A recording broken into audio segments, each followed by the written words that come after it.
Selamat datang di YouTube channel saya. Perkenalkan, nama saya Darwin. Hari ini saya ingin berbagi mengenai bagaimana penggunaan environment NetBeans dan sedikit dasar-dasar dari bahasa pemrograman Java. Sebelumnya, ingat like dan subscribe YouTube channel saya untuk dapatkan notifikasi terkini mengenai dunia teknologi dan informasi-informasi yang pasti bermanfaat untuk Anda. Sebelum memulai, bahasa pemrograman Java ini merupakan salah satu bahasa pemrograman yang populer, dan untuk environment-nya, IDE-nya itu ada banyak. Nah, salah satu yang saya minati itu adalah NetBeans. Jadi kita bisa download NetBeans. Jadi ketikkan aja di Google, habis itu masuk ke Apache NetBeans Release. Kita download. Nah, sebelumnya kita lihat speknya ya. Untuk Windows berarti 64 bit ya. Nah, di sini, source.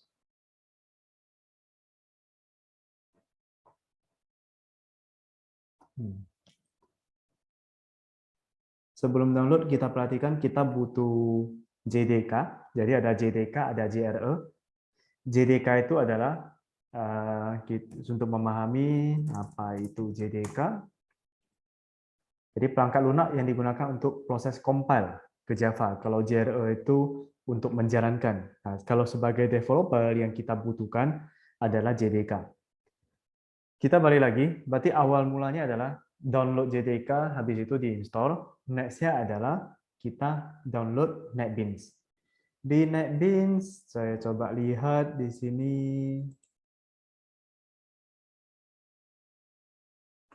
Biar mudahnya. Download NetBeans Windows 64 bit.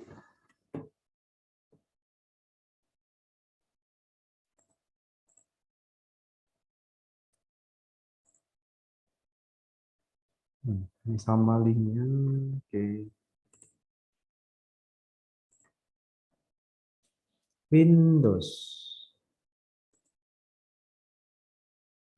Oh ya, berarti dari sini aja ya. Kita klik linknya. Nanti hasil action-nya kita download. Setelah selesai download, kita install. Dia tinggal di double klik aja. Environment-nya adalah seperti demikian. Jadi ini NetBeans IDE. Kita mulai aja bagaimana cara membuat project. Berarti file, new project. Ini ada Java with Maven, Gather, Ants. Ini untuk servernya. Saya pilih Java yang with Ants. Untuk projectnya Java Application. Next. Nama project, kemudian lokasi tempat kita simpan. Next. Oke, maka terbentuklah project Java tersebut. Nah, tahapan berikutnya adalah apa yang harus kita kerjakan. Perhatikan, semuanya itu dimulai dari yang namanya kelas atau kelas. Berarti sintaksnya public class, ini adalah nama. Jadi nama kelas ini harus sama dengan nama file. Ini merupakan komentar. Kemudian untuk memulainya, kelas utamanya adalah public static void main. Jadi ini ada argumen. Nanti di sesi lain akan saya jelaskan apa itu argumen. Nah, sebelumnya, apa sih kegunaan dari Java? Sebenarnya Java itu ya bahasa pemrograman untuk memudahkan kita menyelesaikan masalah.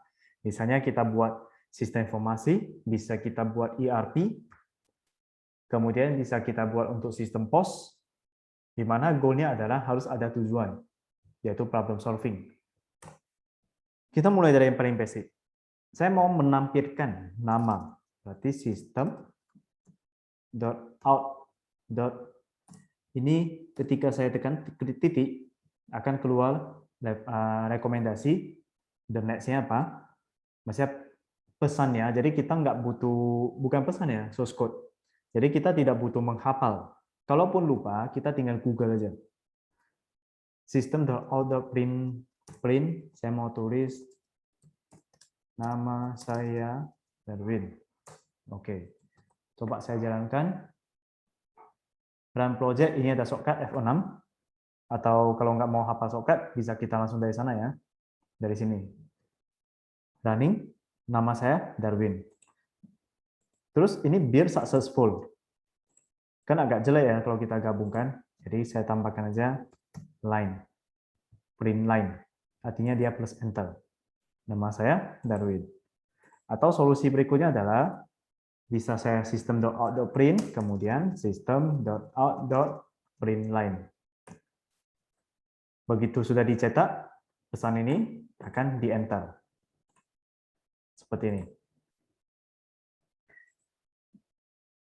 Terus di bawah nama saya mau buat, ini mau enter berapa kali nggak masalah ya. Kemudian kalau misalnya agak kacau nih, nah ini saya buat seperti ini.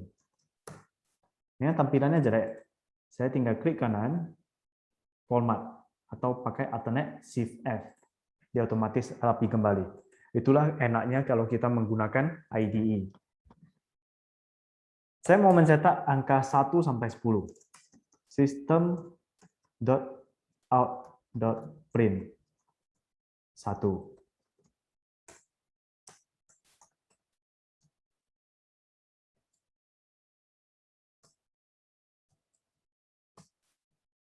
Oke. 1, 2, 3, 7, 8, 9, 10. Nah, 10. Oke, saya jalankan. Dia lengket ya. 1, 2, 3, 4, 5, sampai 10.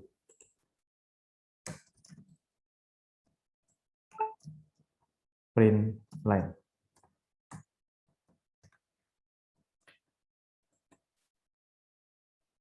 Ini kalau saya mau besarkan tinggal alternate scroll aja. Scroll menggunakan mouse. 1 sampai 10. Ini masih mudah, bisa lah kita tulis system.print. Permasalahannya kalau saya mau mencetak angka sampai 1000, bagaimana caranya? Itu kan agak ribet. Jadi, solusinya adalah kita lakukan yang namanya looping. Looping for INTI mulai dari berapa? Misalnya mulai dari 1. Berhentinya kapan? Lebih kecil sama dengan 10. Jadi ini harus bukan sama dengan ya. Harus ada apakah lebih kecil atau lebih besar. I lebih kecil sama dengan 10. I plus plus. Plus itu berarti bertambah 1. Buka kurung kulawal, tinggal di enter. Dia otomatis terbuat apanya? Penutupnya. Penutup dari kurung kulawal. Habis itu, system.out.print. I. Logikanya gimana? Saya percantik dulu format. Oke. Jadi mulai dari angka 1, angka berikutnya adalah dia akan bertambah 1, I plus plus. Selama angka penjumlahannya masih di bawah atau sama dengan 10, maka dia akan eksekusi perintah yang ada di dalamnya. Coba kita jalankan. 1 sampai 10. Sama kan hasilnya dengan yang tadi. Dan di sini lebih pendek jadinya. Kemudian bagaimana nih kalau saya mau menampilkan angka ganjil 1, 3, 5, 7. Tinggal ganti ini tambah sama dengan 2. Jadi mulai dari 1 tambah 2 nanti jadi 3, 3 tambah 2 jadi 5, dan akan berakhir di angka 9. Oke, ini saya tambah sedikit print line supaya lebih rapi, lebih mudah bacanya. Jadi 1, 3, 5, 7, 9. Selain dari penggunaan looping for, ada satu lagi looping, yaitu looping di mana kita belum tahu nih kondisinya kapan akan berhenti. Jadi ada dua jenis. Kondisi looping yang sudah tahu jelas angka terakhirnya itu bakalan di angka berapa. Looping yang kedua adalah saya belum tahu akan berhenti di kapan kondisinya. Jadi saya bisa menggunakan do. While. Tapi tidak tertutup kemungkinan kondisi do while ini saya tahu pun kapan dia berhenti, boleh juga kita gunakan ini. Oke, kita buat. Saya harus deklarasi satu variabel int, misalnya int counter sama dengan 0 selama counter lebih kecil sama dengan 10. System.out.print line. Oke. Nah, ini dia akan berjalan terus ya, tanpa berhenti. Kenapa? Karena saya lupa, ini kan counternya 0. Setelah 0 dia cetak, dia ngecek 0 lebih kecil sama 10. Iya, jalankan lagi. Jadi yang dijalankan itu di dalam ini. Kapan dia berhenti? Nggak akan pernah berhenti. Oleh karenanya kita harus tambahkan satu kondisi. Jadi variabel itu harus kita otak-atik. Saya counter tambah sama dengan 1. Seperti ini ya. Artinya counter sama dengan counter tambah 1. Dia proses increment-nya meningkatnya 1, 1, 1. Jadi mulai dari 0, nanti jadi 1, 1 jadi 2, 2 jadi 3. Coba kita jalankan. Nah, seperti ini. Ini 1357 adalah looping yang menggunakan for. Untuk yang 0 sampai 10, dia adalah looping hasil dari penggunaan do while.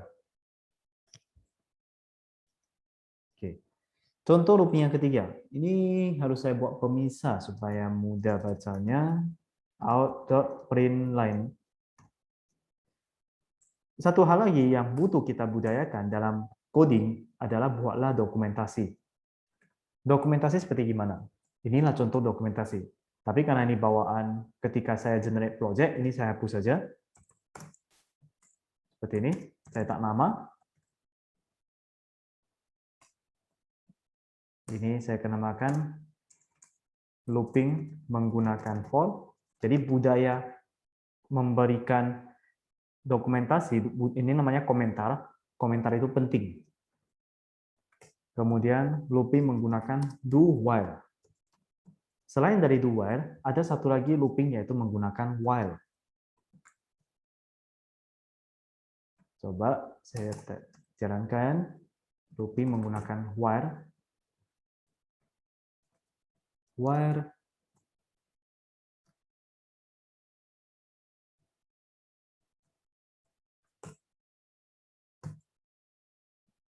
Oke. Ini kenapa ada tanda merah? Di IDE, kalau memang ada kesalahan pesan, kesalahan coding, dia akan kasih tanda. Nah, itu terus ya. Saya arahkan kursor, variable counter is already defined. Jadi sudah didefinisikan. Loh, definisinya di mana? Ini dia. Oleh karena jangan kita definisi 2 kali. Kita cukup 1 kali saja. Bagaimana kita tahu tipe data? Ini namanya tipe data ya. Biasanya yang sering digunakan itu adalah saya tulis komentar di bawah. Tipe data yang sering digunakan int double string char karakter. Dalam pemberian komentar, tadi kan komentar di sini saya menggunakan 2 kali ya penggunaan lambang slash. Kalau untuk kondisinya beberapa baris, kita bisa buat seperti ini. Jadi diapit oleh slash bintang dan ditutup bintang slash.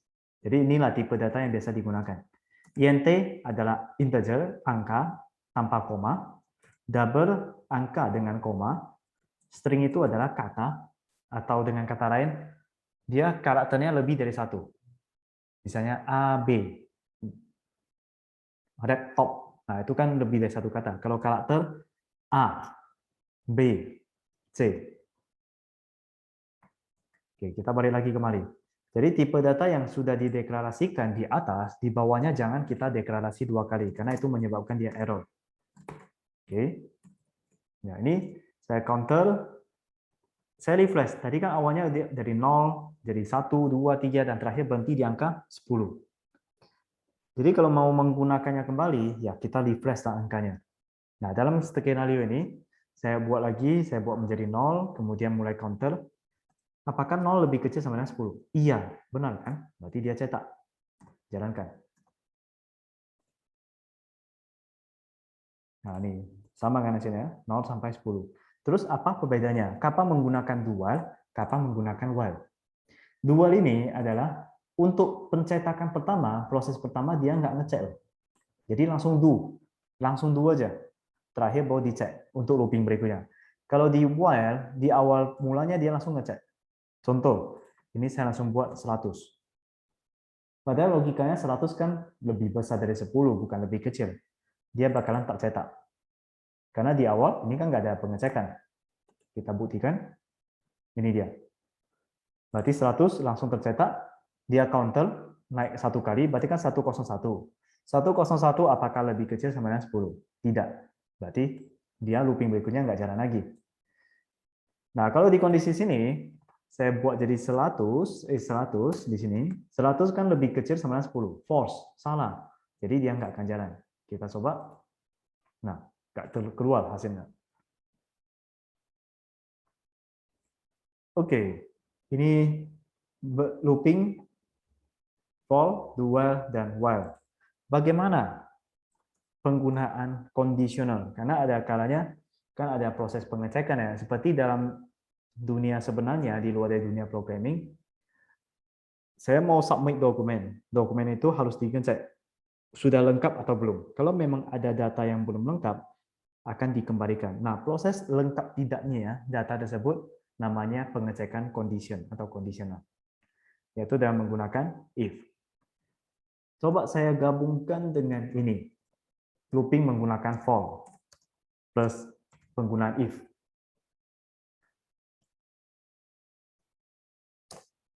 Ini awal mulanya dia akan cetak 1 tambah 2 ya.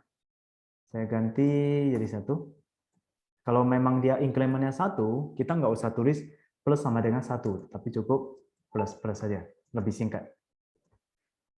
Ini saya akan gabungkan dengan skenario pengecekan kondisi.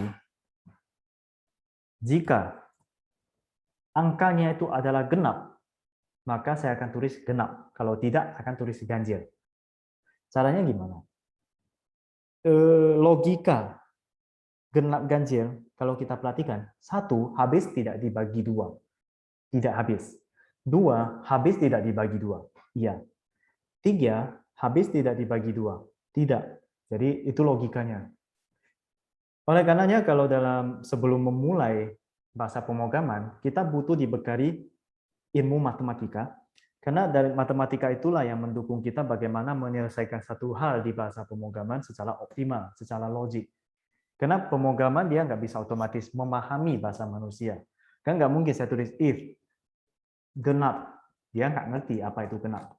Walaupun saya menggunakan bahasa bahasa Inggris, even yang genap atau odd ganjil, dia pun nggak akan pahami. Oleh karenanya dibutuhkan operasi matematika. Oke. Saya balikkan lagi. Berarti jika I habis dibagi. Nah, kalau lupa atau kita tidak tahu sintaksnya seperti gimana, kita bisa Google how to check bahasa Inggris ganjil even odd in Java. Okay. If a number is evenly divisible by 2 with no remainder, is even. Itulah genap. Nah, sintaksnya berarti persen 2. Persen 2, kalau pengecekan kondisi, sama dengan 0. Artinya jika dia habis dibagi 2, itu genap. If ini, system.out.print. Genap. Kalau tidak, else, system.out.print ganjil. Nih, coba kita jalankan. Oh, ini tampilan agak kacau. Jadi coba kita rapikan. Ini kan print line. Berarti dia enter. Saya hapus ini supaya nggak otomatis enter. Berarti cetak angka 1 langsung genap. Dia lebih cantik. Oh, sebelumnya coba saya jalankan. Dia lengket. Lebih mudah bacanya kan ada spasi. Berarti system.out.print berikan spasi. Habis itu kalau dia genap, tulis genap, ganjil, tulis ganjil, barulah saya enter. Saya ulangi. Berarti looping mulai dari 1 sampai 10, incrementnya kan 1. Jadi 2, 3, 4. Dicetak pertama kali angka 1, lalu muncul spasi, lalu dia lihat 1 itu ganjil atau genap. Kalau ganjil, dia langsung tulis ganjil, kemudian dia print line, enter. Lalu looping. Masuklah angka 2. Akan dicetak 2, habis itu spasi, 2 itu genap atau ganjil? Genap. Dia tulis genap, kemudian print line dia enter, lalu ulang lagi. Kita buktikan. Nah, seperti ini. 1 ganjil, 2 genap, 3 ganjil, 4 genap, sampai 10. Jadi dalam bahasa pemrograman, kita berpikir logik sebenarnya mirip aja dengan kita secara kehidupan nyata. Kalau dalam menulis, saya mau membuatnya jadi rapi. 1 ganjil, ya udah 1 spasi ganjil. Nah, ini tingkat kita memindahkan kebiasaan atau perilaku dalam dunia sebenarnya ke dalam dunia pemrograman. Seperti itu.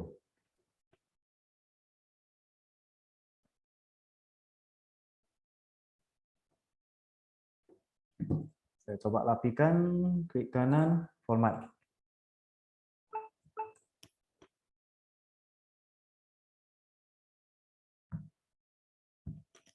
Baik, berarti dalam video ini kita sudah memahami bagaimana environment dari IDE NetBeans.